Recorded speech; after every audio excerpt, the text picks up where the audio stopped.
but that actually happened to me. I think that's the only playthrough on the channel that I never finished. I did delete my Sonic Colors Ultimate playthrough because looking back on it, I gave up halfway into it and stopped commentating. I stopped talking, and because of that, the rest of the playthrough ended up just becoming silent gameplay. And since it wasn't a live stream, it was recording sessions. I was fucked at that point. I just had to finish it, or because I don't like leaving people hanging. I don't like starting playthroughs of games and not finishing them, because I hate channels who do that. And so I was like, fuck it, you know, I gotta eat the vegetables, I gotta finish it. And so I did, but I did it in the most lazy way possible. I think I gave up in like the third world. And I was like, dude, I got nothing else to talk about, man. This game is like, it's the same game again. And I knew going into it, that's what it was. You know? I try to make it seem like I ain't played the game in like 10 years and, oh, this is like a return to like a classic game from my childhood. No, it's Sonic Colors is one of the most popular Sonic games of all time. If you think, and me being a massive Sonic fan, do you think for a second I've went that long without playing that game? You're crazy. Hell no. I've played the fuck out of Sonic Colors. I've 100%ed it on the Wii. So like, going back to it, it was just like, yeah, it was like I was slipping into an old pair of shoes, you know, a comfy pair of shoes, but it's like, it's still an old pair of shoes. And I got bored of it real quick. And this trend of remastering and remaking games has just been not for me, you know what I mean? I'll give some of them an opportunity, you know, especially if it's like a remake or something, like the Resident Evil remakes. See, those are different. Those aren't the same game again. Those are really old games being brought back in a modern world with modern technology and having modern control schemes on a brand new engine. So they do feel like completely new games. But Sonic Colors Ultimate was a botched, shitty remaster that Sega pumped out on Sonic's 30th anniversary because they had nothing else to do. Because Frontiers was not ready yet. That's all Colors Ultimate was. And most of the Sonic fan base knows that at this point. You know what I mean? It's the truth they don't want to hear, but it is. That's exactly what Sonic Colors Ultimate was. And because of that, I got so bored of that game during the middle of the playthrough that I just gave up. I stopped. I turned my mic off, and I was like, fuck it. I'm just going to record the gameplay, and that's it. So, sorry. If you were waiting for me to yap the entire time, then you're going to be surely mistaken. It didn't help at the time that I was in high school, and I was a little anxious. I was still a little nervous about making YouTube videos, and especially my quality control. Because at the time, I did not have a computer. I did not have a PC. And I knew jack shit about content creation, like professionally. And because of that, I did best I could, which was locally recorded on the PS4. Not even a PS5. I didn't even have a PS5 at that time. And I locally recorded it on the recording software on the PS4. And then I posted the videos to YouTube. And then I downloaded the videos locally on my phone and edited them through there. That's a long, complicated process just to get a playthrough out. But that, I will admit, that's how dedicated I was. The problem with that, well, in case you guys don't know, let me teach you a little something. The recording software on PS4 is trash. It's ass. The recording software on PS4 is trash. And what doesn't help is when it's uploaded from the PS4 to YouTube, and then you downloaded it from YouTube. Because I think you guys know that the bitrate on YouTube videos get lowered when you download them, and then you push them through another editing app, and editing software on top of that. Because I used to use this app called KineMaster, right? It was the only free editor that I knew that I had mastered. Well, whatever. So, but it's like if you take a piece of cheese and like you put it through let's do a visual analysis. Okay, imagine this in your head. Let my vocal tunes, okay, wiggle your eardrums. Okay, hear me out. So it's like taking a piece of cheese, okay, and you just slide that bunny through a slicer. Okay, you're already slicing up the cheese. Okay, you're already fucking it up, you know, but you're still savable. Okay, all right. So the cheese is still savable. You just throw it to a slicer, whatever, it's fine. Okay. Then you put it through another slicer. Okay, now you're getting pretty thin. Okay, now you're kind of you're getting a little thin. Like, what are you doing? What are you doing with this recipe? You're just slicing cheese, right? Then for the final part, get the cheese grater. Next thing you know, the bit rate, the quality of that video has dropped so fucking much that you can't even tell what the hell is happening in those pixels. And that's exactly what used to happen to most of my old YouTube videos before I discovered like actual proper editing and actual like recording videos like properly. And I also went to film school, that too. But the videos, my old school videos, they did not turn out to be very well. They did not turn out good. And even this microphone, for example, this one that you're listening to me talk to on now, the local like microphone detector on the PS4 was so trash that even though I had this microphone plugged up to it, my sound still sounded like ass. It's so weird how you can take such an expensive microphone like the one that I'm talking to you guys on now and try to translate it to a different device, and it just falls apart. It just fucking flops. It fucking falls apart. The whole thing it's just gone.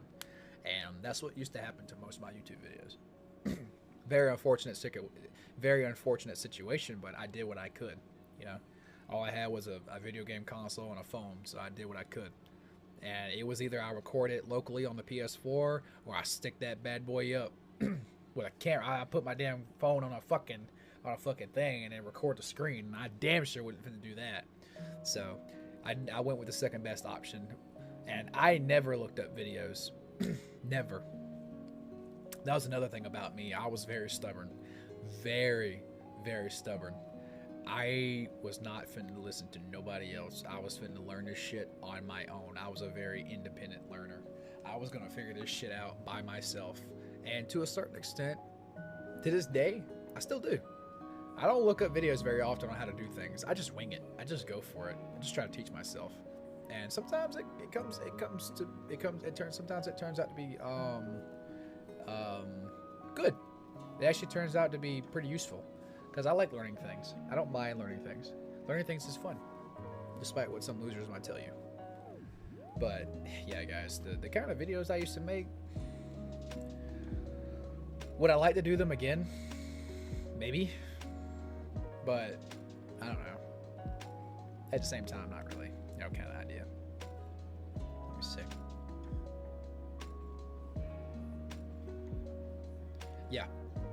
4. It was 4 years. Yep. I went 4 years without making content. Well, it would have been 3 if I still had my colors playthrough up. It's privated right now. It's not deleted, it's privated. But it would have been 3. It would have been 3. Yeah. These videos I was very proud of. My Apex Legends guides video, my Apex Legends guide. I just noticed, why the hell is that S there? That makes no sense. My guide videos for Apex Legends, some of my most proudest work. I really loved making these videos. These were so fun to make. I love these videos.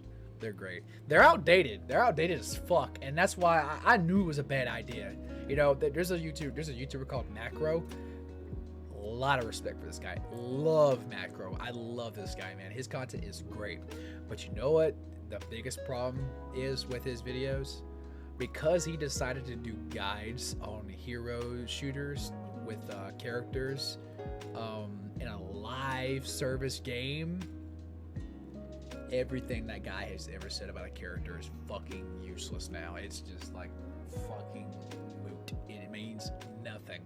And I knew that was going to happen with my content, and that's why I did not continue to do that. Because me personally, I like to make valuable content. I like to make things that are timeless, things that will last forever, things that will entertain you and will stick with you for a long time and won't be messed with or changed because of a situation. You know, every now and then that happens in the news space because a story changes. You know what I mean? Like, for example, my Rakai video. the Kai video that I made. He ended up not being banned for 2 months. He ended up being banned for only like a month or some shit like that. And so that video is kind of out of date now.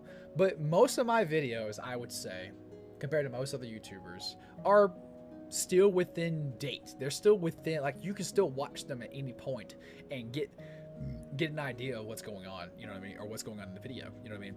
But these videos, as fun as they are and as entertaining as they are, you know, as great as fun as they were to make, they're out of date. They're useless.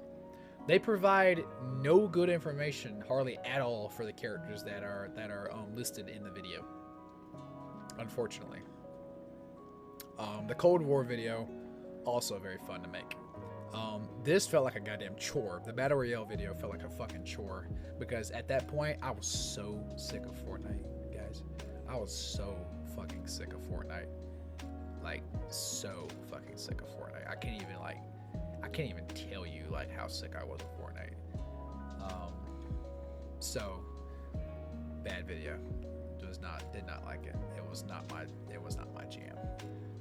The Apex Legends tournament, fun video to make. Hyperscape video, great video to make. Hyperscape, again, I missed this game. This game was great. Great video to make. Most of my videos I had a lot of fun making. Honest to God. Most of my videos I had fun making, really and truly. Even though they came out at a snail's pace and came out like every couple of months, I was proud of them. I was very proud of my videos, of what I had created. And I think to a certain extent, every creator should be proud of what they make. We all got to come from somewhere. You know what I mean? And don't get me wrong, I'm much more proud of the stuff that I'm pumping out nowadays. But that's only because I'm an adult. I understand editing and computer software and stuff like that, and then the actual, like, entertainment. Like, I understand how to act a whole lot better, you know, delivery and stuff like that. You know, all that stuff, all that YouTube content creator stuff. I understand a lot of it more now because I'm an adult. But shit, even just 5 or 6 years ago when I was a teenager, man, I had a lot of fun. I had a lot of fun making these videos, and I was very proud of them. And then I just kind of lost my spark for a little while. Just kind of lost my groove, lost my spark. Mainly because I got busy with life, you know, graduating school and graduating from high school and going to college and breakups and, you know, and switching jobs and all kinds of stuff. And I was never comfortable where I was at. I was never comfortable with my position in life. And because of that, I always strived to work at my actual job more than anything instead of making content creation. I always put me personally, I always put content creation on the back burner, and I knew I would always get back to it eventually, but I wasn't quite sure when that was going to be. But well, clearly it's now. I'm back, obviously. As you guys can tell, within the past just half a year alone, we have pumped out, I think, over 50 something videos, including shorts and live streams. Could it be more? Sure, but this is more videos than I have ever posted in my entire life that I have done in 6 months. Okay, even if I were to unprivate it, my previous videos, my old videos from back in the day, they would not hold a candle to what I have made within the past couple of months. You know what I mean? And I think that kind of motivation is what keeps me going, is knowing that I have pumped out a lot of content that, to be honest, has gotten pretty views for a channel my size. 459, 104, 600, you know what I mean? Those are pretty good numbers. 175, 300. I consider a video that gets over 100 views a success, or even high, like 70 or 80, a success for my size. The 126, 444, 660, you know what I mean? 420, you might as well say 420 at that point. Funny. Funny number. But yeah, I'm pretty proud of what I'd say we, because, you know, you guys keep me going, for as long as we have, because if it wasn't for you guys, if these videos weren't getting any views at all, I would be giving up right now. But just a slight increase in videos is always, you know, keeping me going. Do I wish some videos did better? Of course, obviously. You know what I mean? Like, I'll give you a perfect example. The GTA 3 is still a great game video. This was a chopped up, edited version of my entire playthrough of GTA 3. Do you know how many hours of footage I had to surf through just to fucking put this shit together and then have it line up perfectly where like the funniest moments consistently happen? I had to watch a lot of footage and I had to listen to my aggravating ass voice a lot to make that video, and it costed me a couple of hours. And to post it and it only gets 47 views, yeah, that's a little disappointing. You know what I mean? But the beauty of YouTube, I would argue, is that videos have potential to do, you know, numbers even months after they're posted, even years after they're posted. You know what I mean? And so it might not do good now, but the potential of it doing good in the future is enough to keep a guy like me going, even though it would make most people quit. And that's another thing about YouTube and content creation. This is definitely going to get turned into a video. You already know it. I think the most important thing about YouTube, when you're trying to be a content creator for this space, is that you have to be a psychopath. You have to be fucking insane.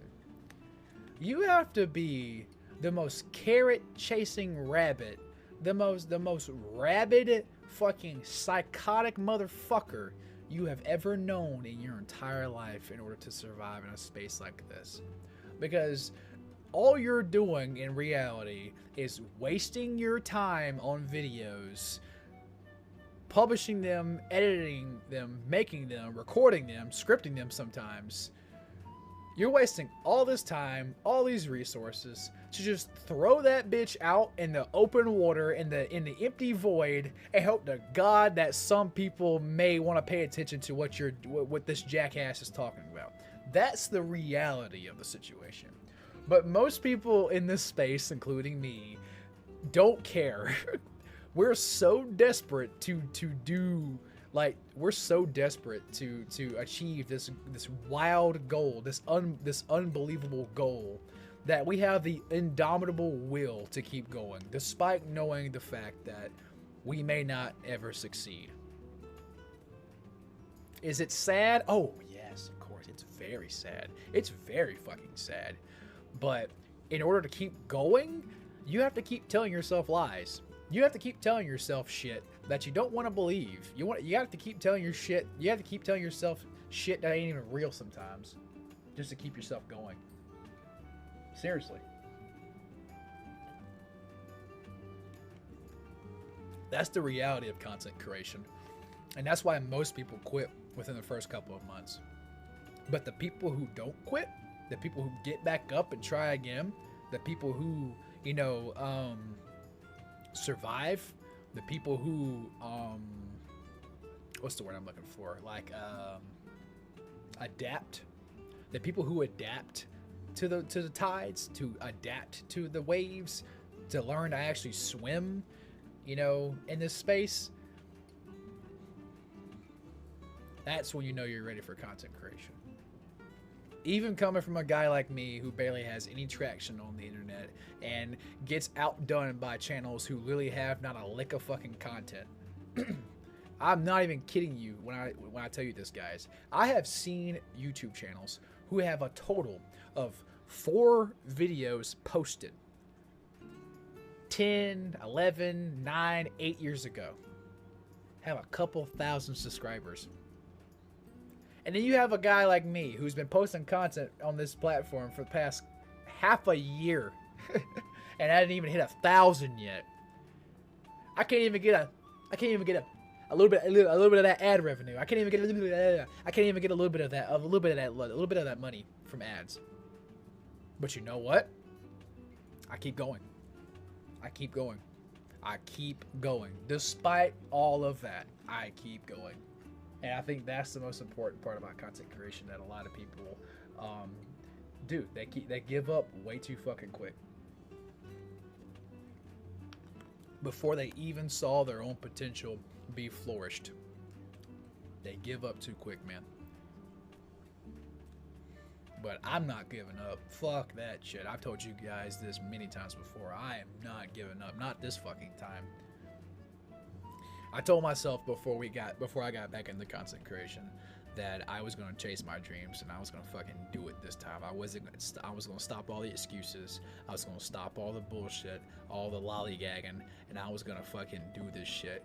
Whether I got views or not, I was gonna continue to make YouTube videos and continue to inspire people and continue myself to aspire to be a better person. And actually make good, worthwhile content and be as funny and as creative and as interesting and as entertaining as possible. Do I get lazy sometimes? Of course we all get lazy, but I do try my best with the resources that I have and the time that I have to pump out the best content for you guys. Definitely.